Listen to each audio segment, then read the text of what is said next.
back. Welcome back to my channel, a little bit about everything. Today I decided to make some punches. Drift punch and a center punch. Okay. I'm going to be making them out of cold rolled steel. And they're both going to be the same length, close to 8 inches. The grip handle is going to be 4 3/4. I'm going to put some knurls on the handles, and this diameter is not correct. It's up here.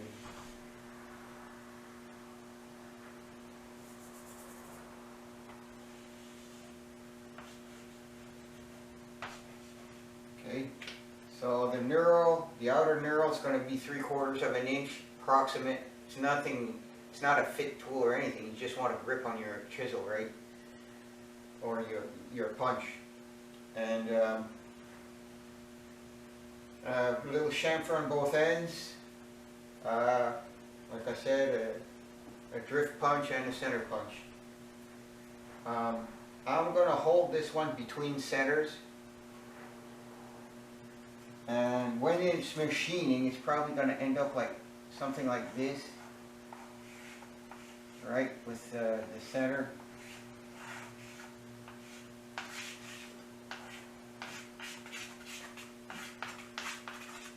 Right, so you bring it to a point, and then you just clip it off and grind it to on the bench grinder to a point.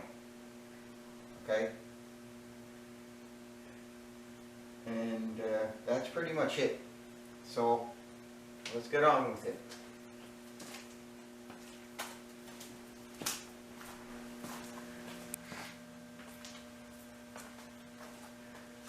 Sorry about this, but from the picture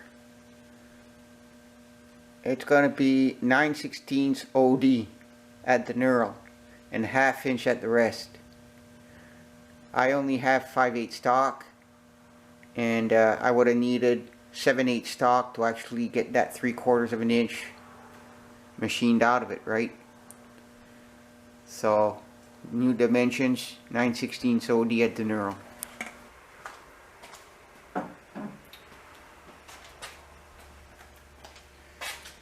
Yeah, the insert I have in this tool, I've been using RPM ranges for high-speed steel, but this is either carbide or ceramic. And ceramic tools will provide me a range between 300 and 1500 surface feet per minute of cutting speed. Carbide will provide me with 400 to 500 surface cutting speed in feet per minute. Okay, so I'm going to assume that it's carbide, because I'm still in between both ranges. Doesn't matter which tool it is, right? So I'm going to try 400 feet per minute times 4 divided by the diameter of this piece, which is 5/8, which gives me 2560 RPM. My lathe only goes up to 19, and even at 19 I don't want to, I've never run it that high anyways. So I'm going to try it at 1360 and see what kind of finish that gives me.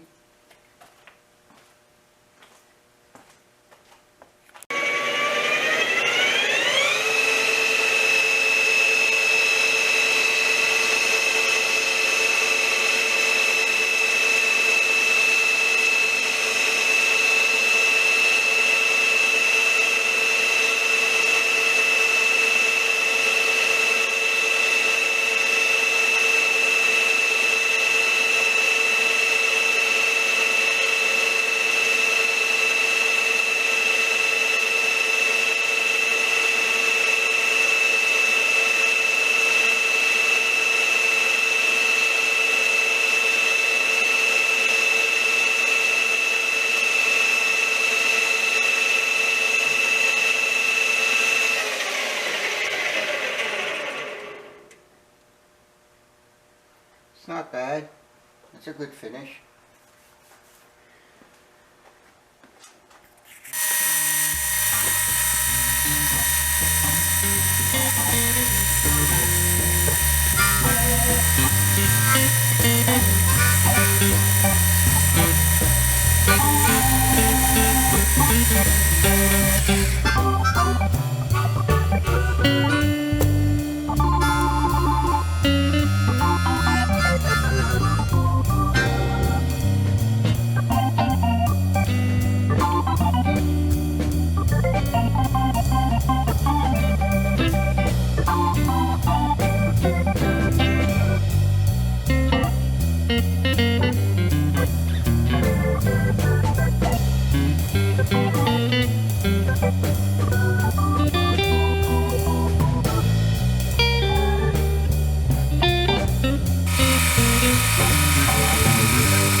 Just bringing down the oldie at each end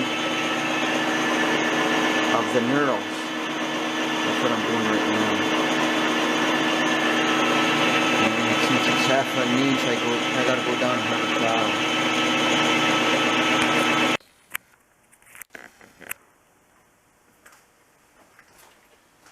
From my drawing, I should go 3 and 9/32.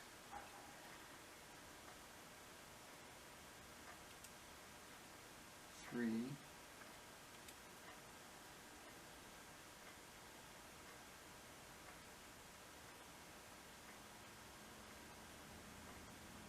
9/32.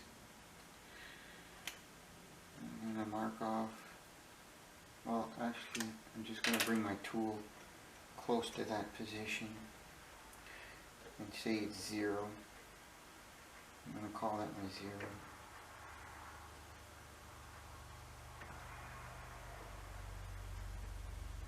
Right there. I'm going to call that my 0.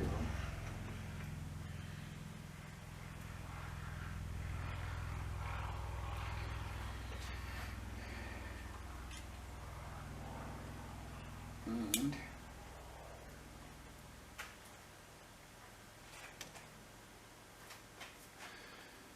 I can machine this to the end.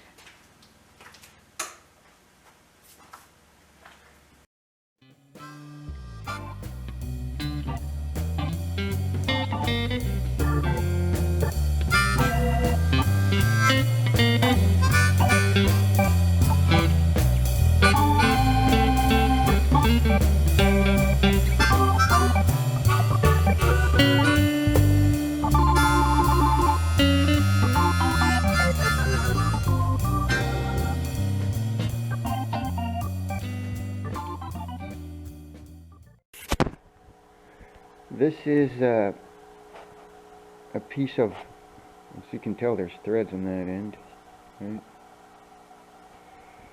This is an old piece of rod I had on the ground. I know it's just, it might have a carbon content in it where you can harden up the chisel if you want. But a hardened chisel isn't worth much. It'll break on you. What you want is something with toughness, like a spring steel, where you can bang on it and the shock won't break it into pieces, right?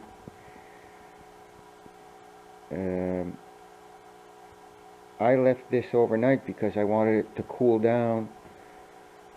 I think I have like 40, 50, maybe 60 thou left to take off of the diameter, hit 5/16, which really I want to hit 3105, because the drill is 2 thou, between 0 and 2 thou undersize. They always drill that way, so you can put a reamer through it if you wish, or to make up for a wobble in the drill that will make the hole slightly larger, or bell mouth. And what I'm going to do is I'm going to bring it as close as possible, and then leave myself 2 or 3 thou and take it down with a file for 1 inch, and that'll permit me to actually press fit that into the handle of the punch, the drift punch.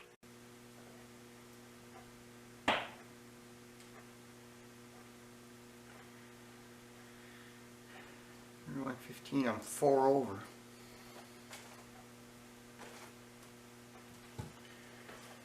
I'm just gonna make sure here that I haven't overshot it.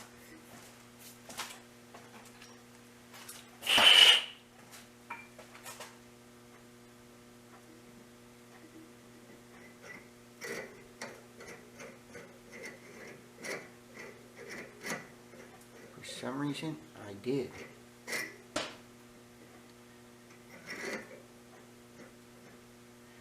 I did overshoot it.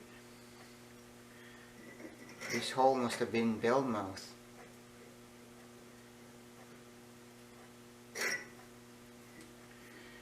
I think I'm going to put some knurls on there to help hold it in there.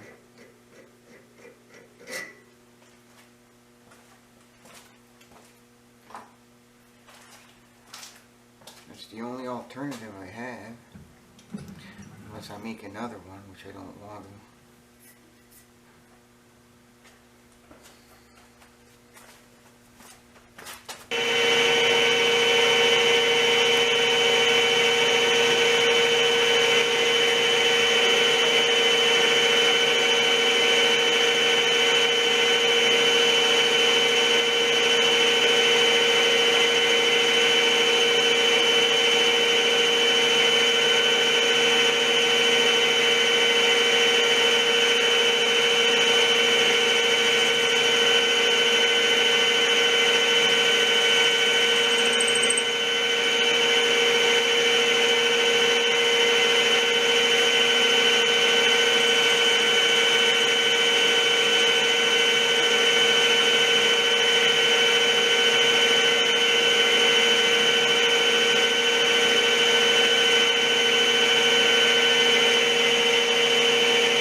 Tailstock, okay,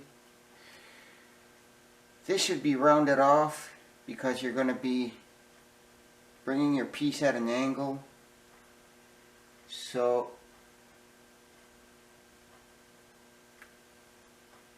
I just don't have the chamfer tool to do it. I should probably, well, if I ever get one of these that are broken off, just sort of grind off a radius, so I can make these into radiuses, so I can offset them when I'm machining between centers with an offset tailstock.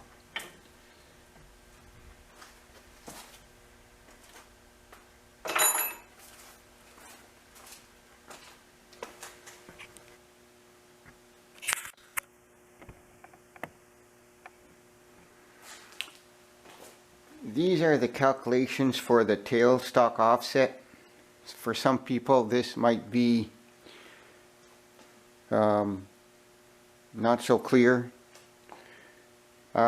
Tapers, okay. You can have a taper per inch or taper per foot. Well, if you're doing a taper per inch, okay, you want the large ID of that taper, and you want the small ID of that taper, and you want a total length of that taper. Okay, so if you subtract the large taper by the small taper and divide it by the total length, you're going to get a number, and that's taper per inch.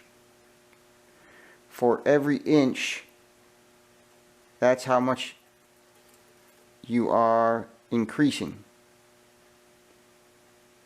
Right? If I start at point 0 here and start going to a taper, at 1 inch I'm going to be at 87 thou strong. And if you want your tailstock offset, then you're dealing with the total length of your blank to get that offset.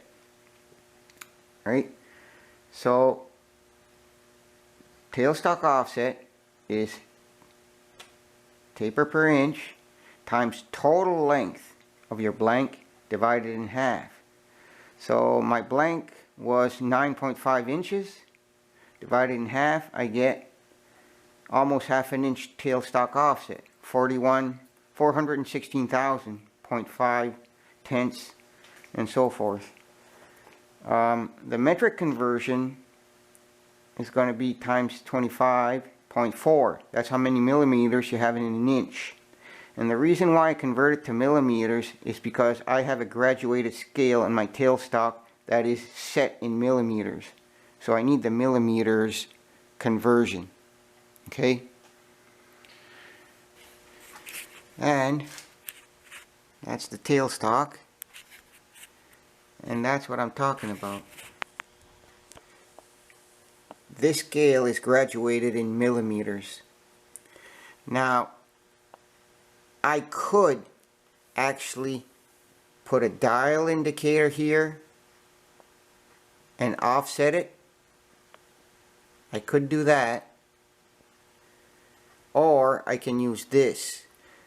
This is for non-precise tapers, but if I was going precise, I would have to put a dial. I would have to dial it in to make sure that I got the right taper. Okay?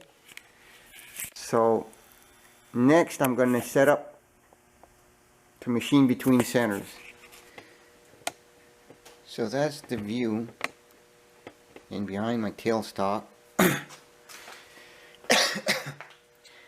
And to actually set it, I've got to loosen off loosen off this side.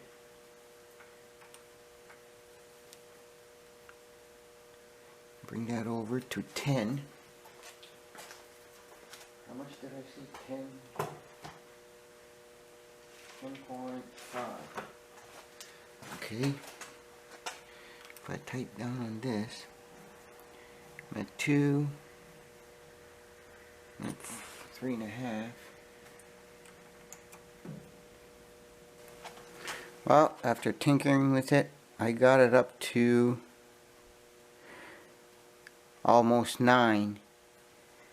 That I'm going to have to live with. That's all I can get out of it. I saw something sold by AccuSize, I think it is, that you can offset your tailstock right from your chuck, from your tailstock quill. Instead of offsetting it here, it's an attachment you put on your piece, and you can offset it from there. As you can see, I got it set up here. When you're offsetting the tailstock and you're running a lathe dog, you got to remember that this is going inwards on this stroke, and on the back stroke it's on the outside of it. So you need a long enough stop or anchor for that lathe dog to be able to swing in and out on.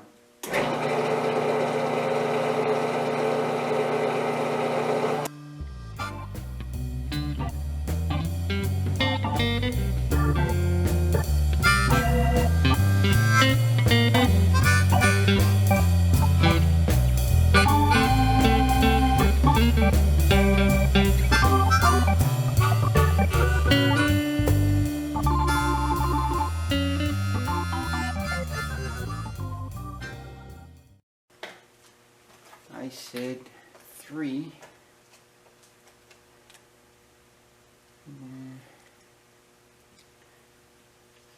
Okay, 4 3/4 from this mark here.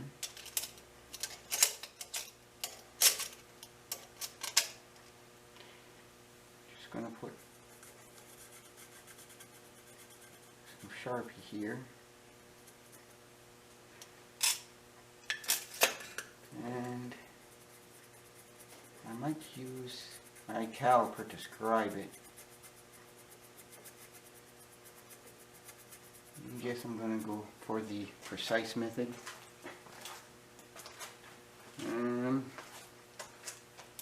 4 3/4. 4 3/4. Half, 9 6 5/8. 1/16. Oh, 3/4. And from here to there. Oh, right on the borderline, right there. So I'm going to machine that down till I hit that mark.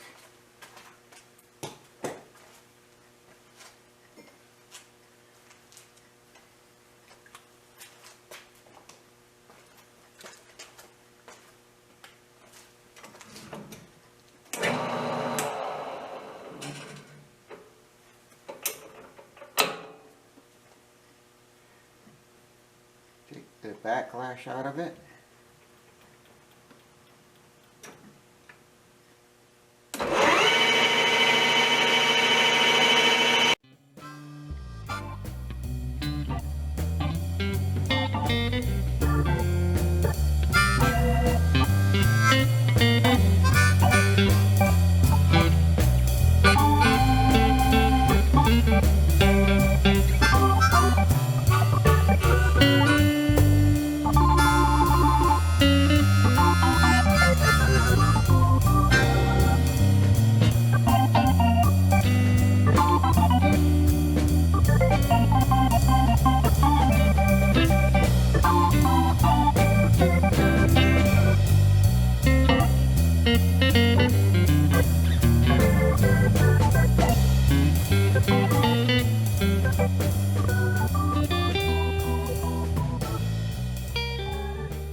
Well, the tip, since I couldn't get that taper, that tailstock to get over to 10 and I think it's 0.75 or something like that, I couldn't offset the tailstock, so I ended up with 11/32 instead of 3/16.